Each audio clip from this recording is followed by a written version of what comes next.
नमस्कार, मैं हूं अनुज मिश्रा और आप देख रहे हैं SPN9 न्यूज। संघ और RSS की बैठक दिल्ली हरियाणा के सूरजकुंड में हो गई है और सामने बात ये निकल कर आ रही है कि अगले महीने से RSS के वरिष्ठ प्रचारक मैदान में उतरेंगे और 2019 के चुनाव को ध्यान में रख करके ये एजेंडा तैयार हो चुका है। अब एजेंडे पे काम किया जाएगा और इस एजेंडे से ही 2019 के चुनाव का जो समय सीमा है, जो मुद्दा है, वो तय होगा और उसी से सफ़र तय किया जाएगा। आपको बता दूं कि राष्ट्रीय स्वयंसेवक संघ का बहुत बड़ा इन्वॉल्व होता है बीजेपी में कि किस तरीके से चुनाव की रूपरेखा रखनी है, किस तरीके से एजेंडा को रख के आगे चलना है। उसको लेकर के अब सरकारें पूरी तरीके से चुस्त दुरुस्त हो जाती हैं। आपको बता दूं कि राष्ट्रीय स्वयंसेवक संघ ने एक बार फिर बीजेपी सरकार का एजेंडा तय कर दिया है और इसके तहत संघ के वरिष्ठ प्रचारक अगले महीने से ही मैदान में उतरेंगे। हालांकि ये सिर्फ राष्ट्रीय स्वयंसेवक का सिर्फ एक पहली बार ही नहीं है। जब भी कोई चुनाव होता है, किसी राज्य में चुनाव होता है, तब संघ का पूरा इन्वॉल्व रहता है चुनाव की दृष्टि से कि चुनाव में किस तरीके से प्रचार करना है और किन किन मुद्दों को लेकर के जनता के दरवाजे पे जाना है और उनको वोट बैंक में कहीं ना कहीं यूज करना है। और उसी तर्ज पर हर बूथ स्तर पर संघ के प्रमुखों की बैठक होती है। संघ के जो प्रांत प्रचारक होते हैं, कुछ जिला प्रचारक होते हैं, कुछ इस तरीके से विभाग प्रचारक होते हैं। तो कहीं ना कहीं इन सारे जो लोग होते हैं, पदाधिकारी होते हैं, वो बीजेपी की हवा तय कहाँ किस रुख को किस तरीके से करना है, किस तरीके से नहीं करना है, उसको लेकर के पूरी चीज़ें सामने लगती हैं। अब राष्ट्रीय स्वयंसेवक संघ हरियाणा की सूरजकुंड में संघ के जो वरिष्ठ नेताओं ने अपने अनुषांगिक संगठनों के मुखिया और विभिन्न उनके कुछ संगठन है छोटे छोटे, उनके जो मुखिया हैं उनको भी इस बैठक में इन्वॉल्व किया गया और उनको कहीं ना कहीं टारगेट दिया है किस तरीके से काम करना है, 2019 को लेकर के किस एजेंडे पे काम करना है, वो सारी चीज़ें उनको बता दी गई होंगी। अब राज्य में बीजेपी के संगठन मंत्रियों के साथ चर्चा कर मिशन 2019 का एजेंडा तैयार किया गया। संघ शनिवार को बीजेपी अध्यक्ष अमित शाह को अपनी फीडबैक और भावी रणनीति की जानकारी देगा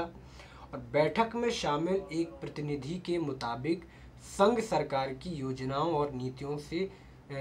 से तो संतुष्ट है, लेकिन आर्थिक क्षेत्र योजनाओं की जमीन पर न उतरने, दलितों के बड़े वर्ग में बन रही पार्टी विरोधी धारणा और मध्य वर्ग के मोर्चे पर खाली हाथ से चिंतित है। ये सभी पहलू संगठन मंत्रियों और अनुषांगिक संगठनों से मिली फीडबैक से सामने आया है।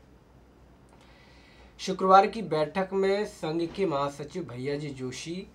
संयुक्त सचिव दत्तात्रेय होसबोले और कृष्ण गोपाल ने अलग अलग सत्र में विभिन्न मुद्दों पर फीडबैक हासिल किए हैं और बैठक में शामिल सभी प्रतिनिधियों ने प्रधानमंत्री नरेंद्र मोदी के साथ उनके आवास पर शुक्रवार को रात्रि भोज भी किया है। यानी कि बैठक में शामिल सभी प्रतिनिधियों ने प्रधानमंत्री नरेंद्र मोदी के साथ उनके आवास पर भोजन भी किया और जाहिर सी बात है वहाँ चुनाव को लेकर भी मंथन शुरू हो चुका है। यानी कि प्रधानमंत्री मोदी तक कहीं ना कहीं ये बातें शुरू हो चुकी हैं। यानी कि प्रधानमंत्री मोदी के आवास पर गुप्त बैठक में कोई ना कोई ऐसा राज है जो कहीं ना कहीं सामने आने वाला है। अब शाह के साथ चर्चा में संघ बीजेपी शासित राज्यों में दलितों के बीच पैठ बढ़ाने के लिए एक कुआं, एक मंदिर और एक शमशान अभियान को युद्ध स्तर पर शुरू करने की सलाह देगा। यानी कि शाह की चर्चा संघ बीजेपी शासित राज्यों में दलितों के बीच पैठ यानी बढ़ाने के लिए एक कुआं और एक मंदिर और एक शमशान अभियान को युद्ध स्तर पर शुरू करने की सलाह देंगे। खैर, इस मसले पर कुछ चीज़ें समझ में नहीं आ रही हैं कि एक दलितों के बीच जो है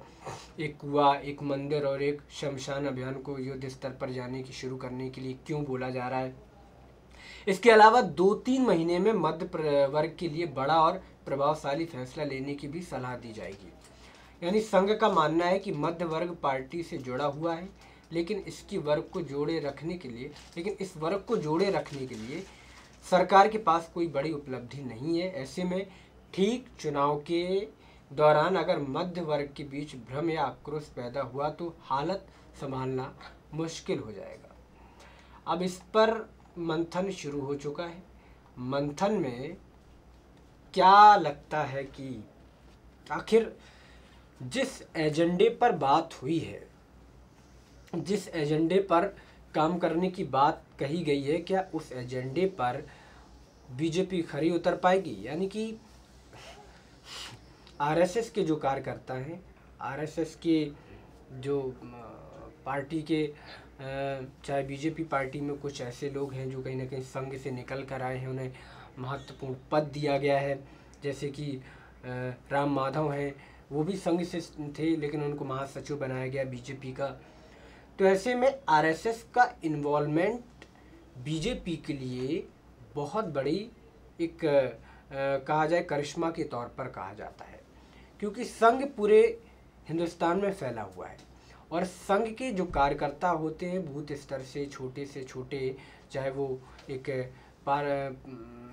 वार्ड के कार्यकर्ता हो, कोई भी हो, वो कहीं ना कहीं पूरी तरीके से काम करते हैं। अब अगले महीने मैदान में उतरने के लिए संघ के वरिष्ठ प्रचारकों ने अपने युद्ध स्तर पर काम करना शुरू करेंगे और 2019 के चुनाव को फतेह करने के लिए आरएसएस और बीजेपी की जो मंत्रणा हुई है प्रधानमंत्री मोदी के आवास पर जाकर के और सूरज कुंड में एकांत में, तो उससे कहीं ना कहीं एक अलग तरीके की चुनाव की दृष्टि और दशा जो है वो निकल के आएगी। अब जाहिर सी बात है कि किस तरीके से चुनाव को लेकर के तैयारियां शुरू होती हैं, बीजेपी तैयारियां शुरू करती है और उस तैयारियों के दौरान कहीं ना कहीं बीजेपी वोटरों के पास जाएगी। संघ के जो आरएसएस कार्यकर्ता हैं वो वोटरों के पास जाएंगे, सरकार की उपलब्धियों को बताएंगे और कहीं ना कहीं उनको अपनी तरफ किस तरीके से करना है, मध्य वर्ग को कहीं ना कहीं खुश करना है। कई ऐसे मुद्दे हैं जो कहीं ना कहीं प्रधानमंत्री मोदी से लोग क्यों नाराज़ हैं, आखिर क्या ऐसे मुद्दे हैं जिनके पीछे कहीं ना कहीं नाराज़गी है, और इन सारे मुद्दों को लेकर के आरएसएस के जो प्रचारक हैं वो युद्ध स्तर पर उतरेंगे। अब प्रधानमंत्री मोदी की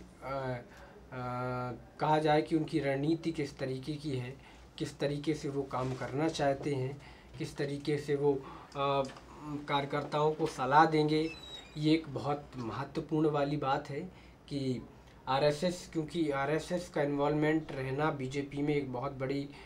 वजह है कि किस तरीके से वो अपनी चीज़ों को सही करते हैं। आपको मैं बता दूं कि कहीं ना कहीं जो ये देखा जाता है कि जो संघ है, संघ के जो वरिष्ठ अधिकारी हैं, चाहे वो, आपको ये भी बता दूं कि संघ की कई कार्यकर्ता ऐसे हैं जो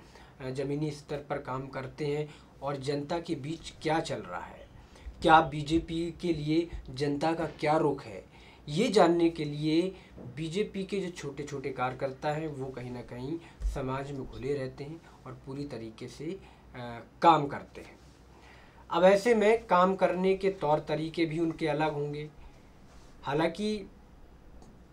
एक टीम बराबर तैयार की जा रही है, छोटी छोटी टीमों में बांटा जा रहा है 2019 की, क्योंकि देखिए 2019 की जो रफ्तार है, चुनावी रफ्तार है, वो शुरू हो चुकी है।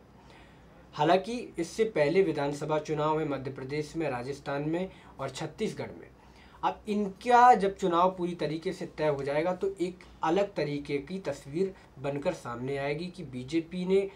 इन राज्यों में फतेह हासिल की है या फिर कांग्रेस अपने मुकाम पर पहुंचने के लिए धीरे धीरे जगह बना रही है, ज़मीन को तलाशना शुरू कर दिया है। तो ऐसे में बहुत सारी चीज़ें हैं जो कहीं ना कहीं आरएसएस करने वाला है अगले महीने से। और प्रधानमंत्री मोदी के घर पर जो प्रधानमंत्री मोदी ने जो उनको सलाह दी होगी वो एक बहुत महत्वपूर्ण काम करेगी और वो बीजेपी को 2019 के शिखर पर पहुंचाने के लिए, चुनाव को जिताने के लिए एक महत्वपूर्ण सलाह होगी। और इस सलाह को बीजेपी ही नहीं, आरएसएस के जो कार्यकर्ता भी हैं वो पूरी तरीके से उसमें सहयोग करेंगे, बूथ स्तर पर जाकर के पूरी तरीके से काम करेंगे। तो आज के लिए इतना ही, कल फिर मुलाकात होगी, तब तक के लिए नमस्कार।